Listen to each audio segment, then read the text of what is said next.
for me, will you?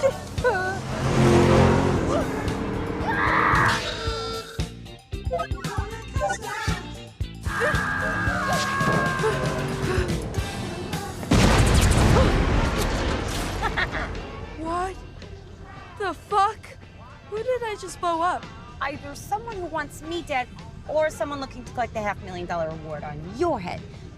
$500,000? Yeah, Do I look like I'm worth $500,000? not really. You've got the wrong kid. Now uncuff me. Oh, sure. As soon as you give me the diamond. What diamond?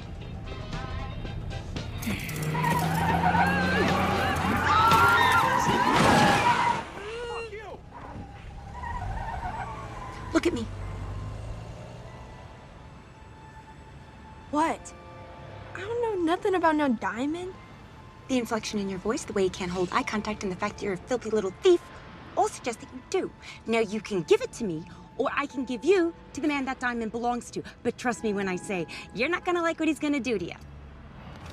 Now hand it over. Yeah, not gonna happen.